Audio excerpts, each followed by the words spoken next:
What's out mga boss? For today's video, magluluto tayo ng sinabawang sari-saring gulay. Ubos na naman ang bahaw nito. Alright, let's go!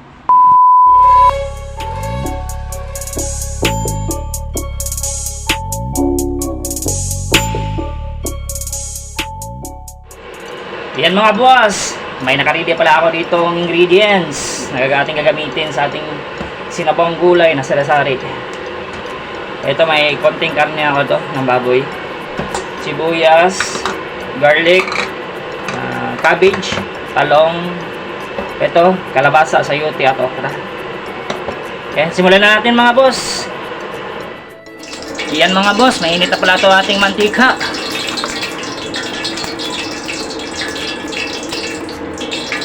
Bawang mga boss, lagyan na natin.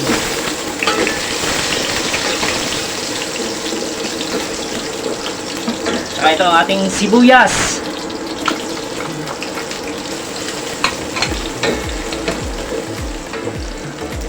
Yan mga boss, lagyan na natin yung ating karne.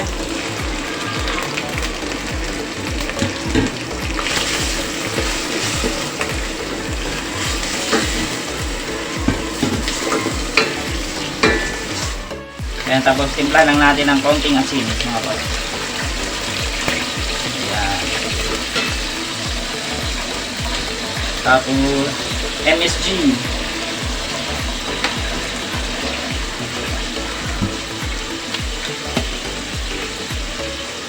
Dato puti toyo, baka naman. Lagyan na natin yung mga boss. Mga 1 tablespoon lang. Pampalasa lang. Ating paminta. Yan.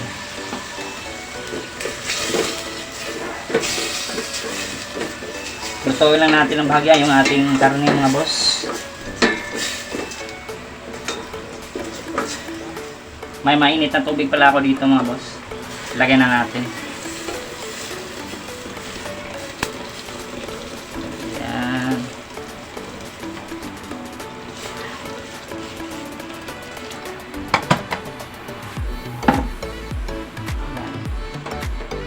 Lagyan na natin yung ating mga kalabasa, okra at sayote.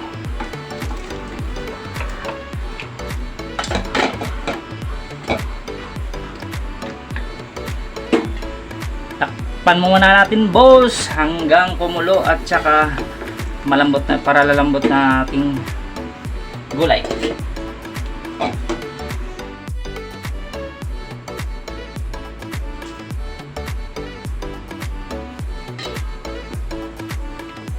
Kaya mga boss, itong talong natin, lagyan na rin natin mga boss. Yan. Yan mga boss, kumukulo na. Last na ito boss, lagyan na natin yung ating cabbage. Yan.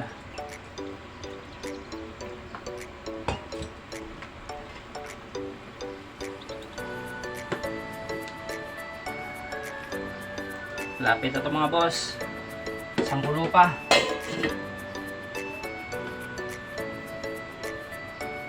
A few moments later. Uy! Bati na. Yan mga boss, tikman na natin.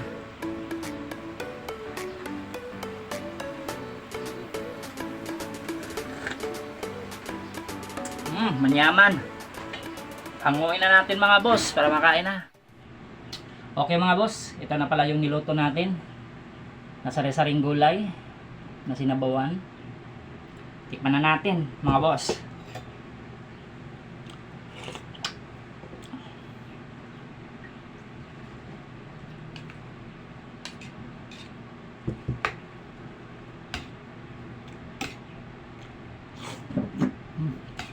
Stop.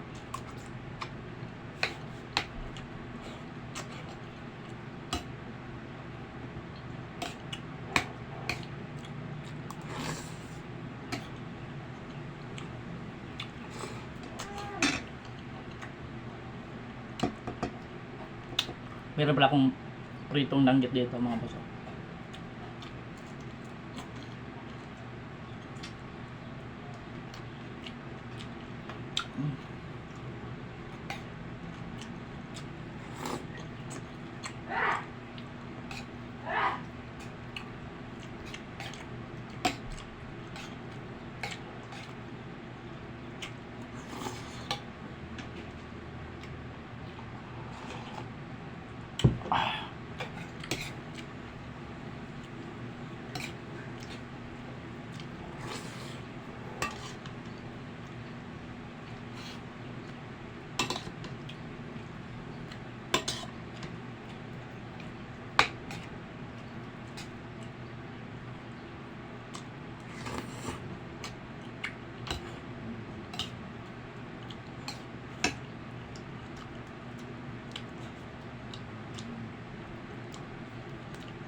Perfect bite mga insan.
Okay mga boss, sana nag-enjoy kayo sa video nito. At saka natutunan nyo yung recipe na to na sari-saring gulay na sinabawan. And before that, please like, share, and subscribe.